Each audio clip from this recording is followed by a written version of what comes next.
Добро утро на всички! Днес продължаваме с серията от Диана Бандха и Наули. Сега отначало ще преговорим. Първо правим подготвително упражнение. Издишаме въздуха, дърпаме корема навътре и го отпускаме. Дърпаме и отпускаме.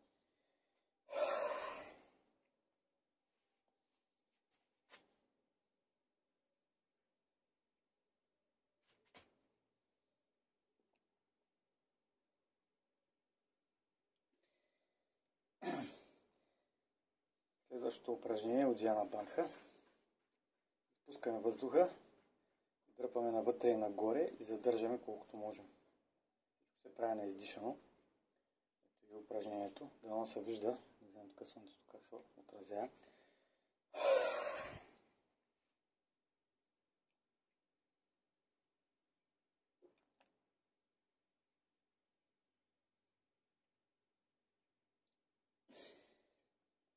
Това е от Диана Бандха. Следващото, за него ще ви трябва може би малко повече практика, понеже тук двата коси мускула се стягат и при повечето хора в началото е трудно да ги усетят. Или само един излиза, или само другия, или им е трудно изобщо.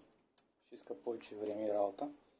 Значи издишаме въздуха, правим от Диана Бандха, стягаме долу, правим контракции долу в малкия таз, стягаме.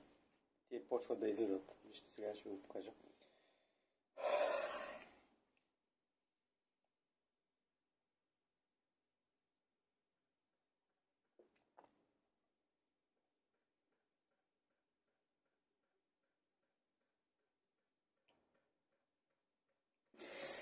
Като вариант е да ги припомпваме или само да го стегнем и да задържим. Също много полезно упражнение. Сигурно ще ви трябва повече време да го усетите. Сега ще ви покажа още едно. Значи упражненията се правят, нали, може цялата серия да направите бързо, но е по-добре повече време да се отделят. Около 50-100 повторения в упражнение да се отдели повече внимание. Ето сега следващото. Изпускаме въздуха в Диана Бандха и започваме да бъркаме с ръката под реверната дъга и започваме да натискаме органите и да ги масажираме.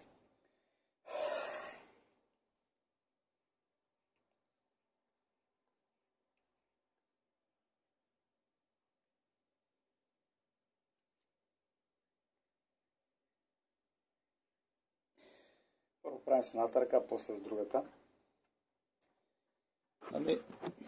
Това е за днеска. Надявам се да имате полза от тези видеа.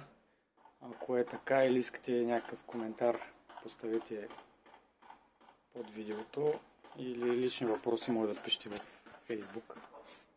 Благодаря ви за вниманието, приятен ден и успехи в практиката.